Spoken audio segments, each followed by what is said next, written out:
చాలా బాగుంది. కేజీఎఫ్ 1, 2 నుంచి చాలా బాగుంది. బాహుబలి 2 కానీ ఖచ్చితంగా బ్రేక్ చేసి 2000 కోట్లు సాధించిన మొదటి హీరో ప్రభాసే. మళ్ళీ మా ప్రభాసే అవుతాడని అనుకుంటున్నాను. సినిమా చాలా బాగుంది. ఎలివేషన్స్ అయితే కేజీఎఫ్ మించి ఉన్నాయి. స్టోరీ కూడా అలాగే చూపించాడు. ప్రశాంత్ నీల్ మార్క్ అనిపించింది. ప్రభాస్ అనే యాక్టింగ్ గురించి మళ్ళీ చెప్పక్కర్లేదు. బాహుబలితో ఎలా ప్రూవ్ చేసుకున్నాడో ఈ సినిమా సేమ్ అలాగే ఉంది. ఎక్కడ తగ్గలేదు. బాహుబలి 2 బ్రేక్ చేస్తుందని కోరుకుంటున్నాము. డే 1 అయితే కన్ఫర్మ్ 200 కోట్స్ కొడుతుంది. వీకెండ్ 500 కోట్స్ కొడుతుంది. ఫస్ట్ వీక్ అయితే 1000 కోట్స్ కొడుతుంది అనుకున్నాం. లాంగ్ రన్ 2000 కోట్స్ ఎక్స్పెక్ట్ చేస్తున్నాము. సినిమా అయితే పక్క బ్లాక్ బస్టర్. మళ్ళీ ప్రభాస్ గారు ఇంత పెద్ద హిట్ అందుకుంటారు అనుకున్నాము.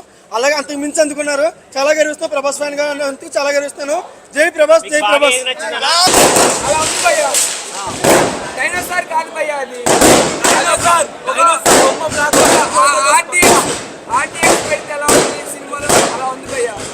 ఇంటర్వెల్ బ్లాక్ ఉంటుంది భయ్యా. మైండ్ అర్థం కాదు భయ్యా. ఎవరికి ఫస్ట్ 10 నిమిషాలు మిస్ అవ్వకుండా చూడాలి భయ్యా. ఫస్ట్ 10 నిమిషాలు స్టోరీ అంటే తెలుస్తుంది. ఆ తర్వాత బొమ్మ ఉంటుంది భయ్యా. మామూలుగా ఉండదు. స్లో ఏం లేదు భయ్యా. స్లో లేదు ఏం లేదు. సినిమా చూసి మాట్లాడండి. ఎవరైనా స్లో అన్నాడంటే ఎవరు చూసాడు సినిమా చెప్పానండి. స్లో అన్నాడు వేస్ట్ భయ్యా.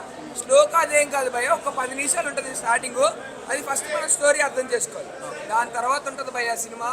ప్రభాస్ ఇంటర్వెల్లో ఇలా ఎక్కుతాడు భయ్యా జీపు. అది బాక్స్ ఆఫీస్ అసలు బాడీ అర్థం కాదు భయ్యా. ఇలా ఏలేస్తుంది భయ్యా పేపర్ మీద. ఆ ఏలేసినప్పుడే మనకి రికార్డులు వెళ్ళిపోతాయి. సినిమా మాత్రం నెక్స్ట్ లెవెల్ భయ్యా.